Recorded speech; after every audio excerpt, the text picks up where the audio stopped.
Go get to the innkeeper. This is one thing about Warlords. Okay, so let's talk about Warlords Draenor again. I guess we'll include this into the discussion. Warlords Draenor knows how to top itself off really well when it comes to leveling.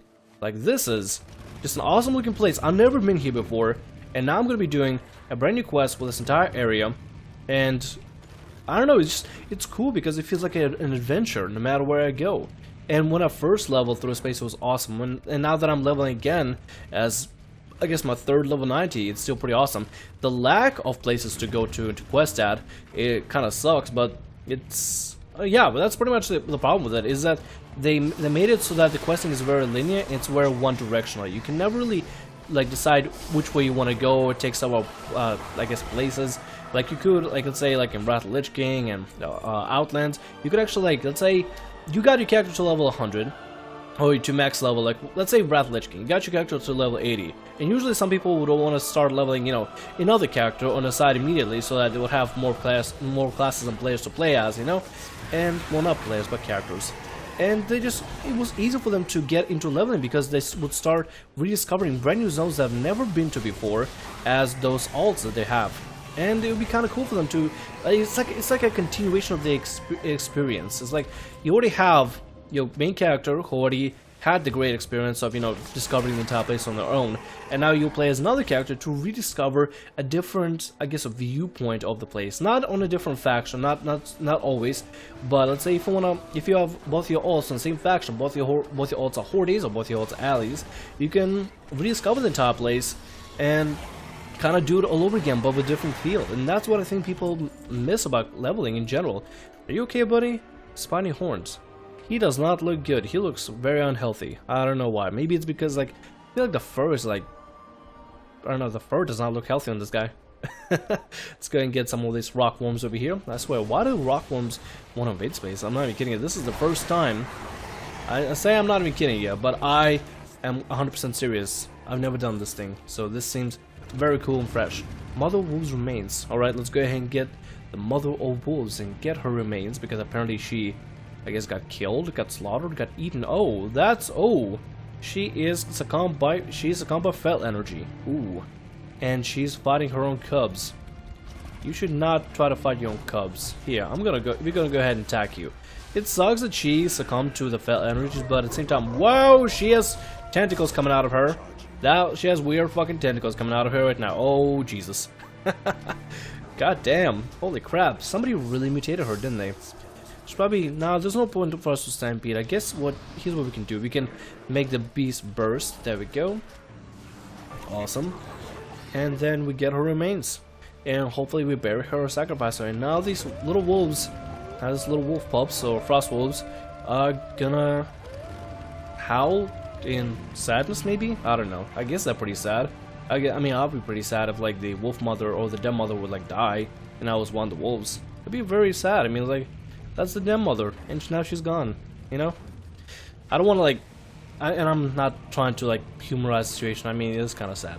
See, the emotional contact with this game is also kind of lost, which is why a lot of players don't really have much of, like, aren't really into the game anymore. You guys gonna do a ceremony?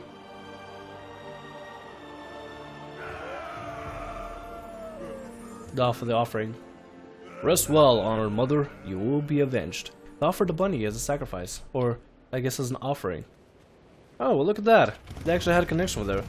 See, but at the same time, that connection just seems so frail and weak that I didn't really feel for it. I just didn't.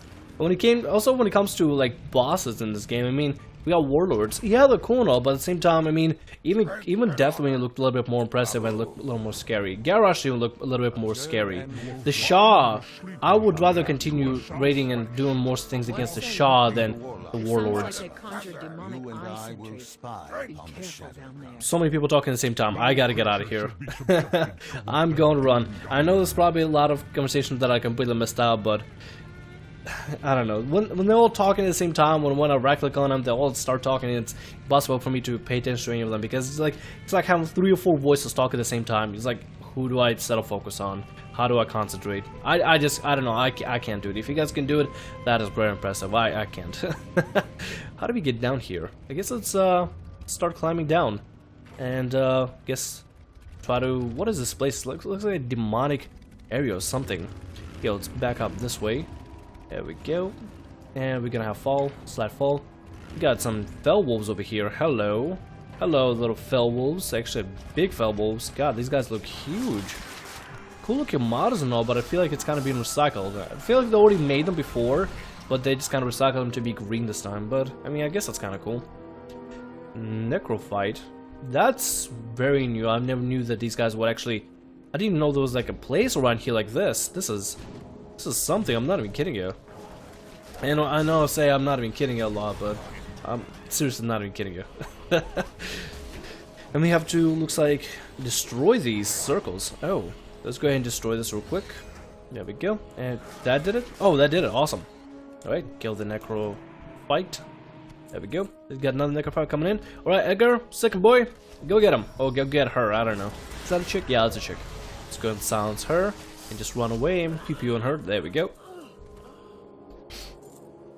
This place looks really cool, and I kind of wish, well, I don't know, it still looks a little frozen. It still looks kind of, you know, frozen. I feel like this could be a really cool part, let's say if they were to add this in a patch, like, just things to do, because when it comes to garrisons and being at level 100, like, I mean, now I can appreciate, like, running around, getting a bunch of tasks where I go quests and all that, but back in the garrison, like, go back when I'm on my level 100, I feel like I'm not really doing much. I feel like my NPCs or my minions are actually having more of activities to do around the game than I do.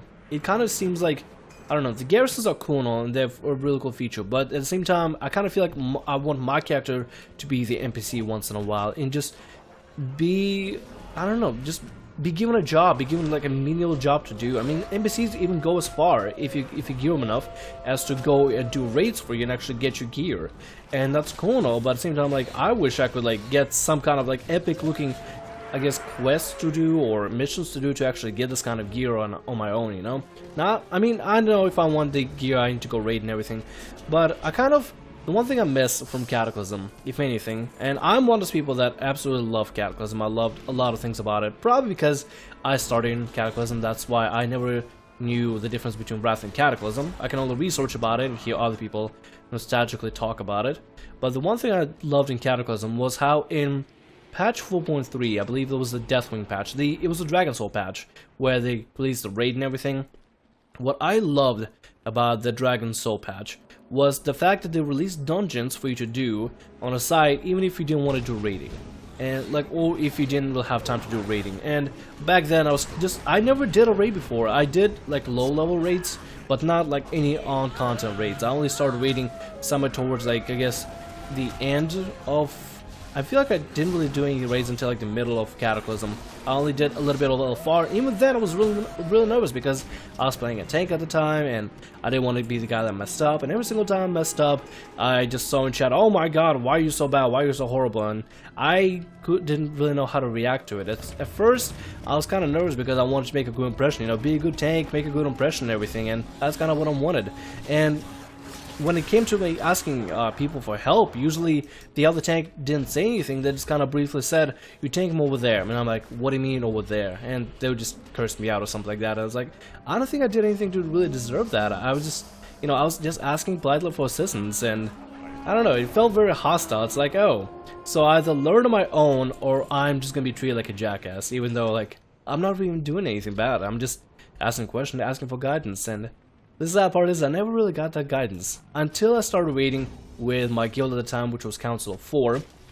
They gave me a shot, they gave me a try, they taught me how to properly raid as a prop paladin, and that was really cool. I knew how to raid as prop paladin, but I never really thought of, hey, maybe I should look up some guides. Why are the bone stuff happening over here on the ground? You know, I should probably go ahead and turn it off. There we go, let me destroy the circle. There we go, no bone stuff for you. Oh, they're actually summoning the wolves with that. Oh, that kind of makes sense. Alright, that's kind of neat. Let's go ahead and send the glaive this way and kill you real quick and kill the eyeball so he doesn't track us. Come on, eyeball. There you go. Awesome. There we go. How am I not dead? I'm not even paying attention hardly to everything that's like going around me, and yet I'm still somehow alive. Let's just hang around here for a bit. Let's get this fell wolf over here. And in Cataclysm, what I liked is that the dungeons, especially the dungeons, were actually very hard. You actually need to, to stun targets, CC targets, you need to have good positioning, interrupt certain things, and it felt like a fun challenge. And even though I knew the challenge from top to bottom, like let's say exactly who to stun, exactly who to silence, exactly what the mechanics are, it was still very fun because it didn't seem face rolly. It seemed very entertaining for me to kind of, just do these dungeon challenges and actually like do these difficult dungeons and actually like try my very best, my hardest, my very utmost best to do well with, either by myself or with friends, to simply get like the rewards that come with it.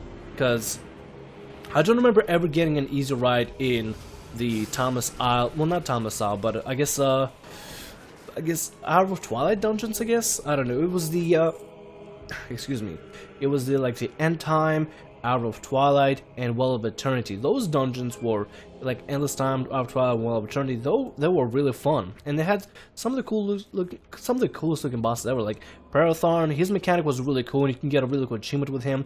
And honestly, just getting achievements with these bosses and doing these mechanics was just awesome. It made you feel epic, even though you're just traveling through time, sort of, and I guess traveling through different, alternate universes, alternate dimensions, and still kind of stay in a present, sort of. I don't know, there was a story with it, but at the same time, it just was awesome. It was really fun and entertaining, and I honestly enjoyed it a lot. Or Zox Bones, we're gonna freeze that. And we're gonna go ahead and stampede all over that guy over there. We're gonna just, just attack him from afar. Or Oxar, the Necrolite? The Necrothurge. I don't even know what's the difference between Necrolites or Necrothurge or Necroliths or whatever you want to call them. Let's go and kill the bones. Let's kill the rest of the set of bones. And the guy is dead. I'm not even sure what he was trying to do. He was trying to use the bones of some weird beast and stuff. I don't even know what he was doing. I guess, well, we got the old seeing ring, I believe. I think that's what we needed. I don't know. Can I Hearthstone in there? Will it allow me to? Thomvar. And that's Thomvar, right? Yeah, there we go. I can just Hearthstone over there. Alright, boars. Look at me. I got an army of boars and a wolf. And a tiny little boar. And now they're all disappeared. And just me and Patrick and poor chap. Still, in, I don't know, in Cataclysm it was just, I guess, more fun. It was more challenging, and dungeons weren't a face roll like they were, like, let's say, in Pandarium. Very challenging and very fun, and I liked them. And honestly, I love how like, the classes were diverse in such a way that it actually kind of mattered what kind of combinations or what kind of strategies you have when it came to classes. When I'm ready to do what? Spy on the Shadow Council. Oh, I probably could do that real quick. Let me just get Shui Halad. Let me kill. Oh, it's the weird snake worm thing that I was trying to kill. The tape. Well, that passed it. Didn't really kill it. Weird tapeworm thing, right? Let's go ahead and kill that real quick, and as soon as I can, figure out how to get there. There we go. I think we gotta go through in there somehow, but we're just gonna go. We're probably gonna jump through the top. Oh, we can probably go. I don't know. I just know there's a top entrance. That's about it. We could probably take it. And it'll probably take us somewhere, but I don't know how we would exit though, that's the thing. Just the top entrance at the top, but I don't know how we would leave. I guess we'll just have to find out, right? Oh, that's how we did. Oh, so that's the entrance. Okay. Do you feel the power they're drawing on? It's the Naru in the Grand. Hello, Image Shogal. That's Shogal from the Shadow Council. But he looks like he has an old model. An intruder! Let's leave. Huh. Alright, so I guess that the Pale Orcs are trying to subjugate the Frostbinder, maybe? Or the Shu Halad? Maybe? Let's go ahead and kill the Orcs for now. Or, you know what, we can, just go ahead and attack the thing then. Let's attack Shu Halad then. And just, not even worry about the Pale Orcs. We can freeze this Orc over here. There we go. I think that's about all we can do right now. And just kind of, attack and burst as best as possible. Let's do that. Let's go ahead and just, load in some arrows into this thing. There we go. Wonderful. I think we're doing all right. I don't know. The thing is, I didn't even know if I'm doing well or not, because I don't know. I'm just pressing buttons and I see the damage happening. Another thing that I kind of missed. Just there's no impact in this, in the game, unless I'm playing Paladin. That's the only time I feel the actual impact. But when it comes to classes, it's like I kind of feel like I'm a 3 or 4 button hero. There's no complexity, there's no diversity, there's no challenge when it comes to classes. And let's say between like I remember Arms Warriors even in Pandaria, they had more abilities, and yes, although some of them were pretty overpowered, it was still more entertaining than having, you know, warriors be a 3-button hero. Because, I mean, Arms Warriors, they deserve a lot more than being a 3-button hero. They deserve to actually have a definition, actually have ability to kind of set up their own class and have each class develop their own strategies on how they want to approach certain things. You know, not just be like an easy face roll. Ooh, we can actually replace this ring with something. Let's replace this one. There we go. Now item level is better, and that is good.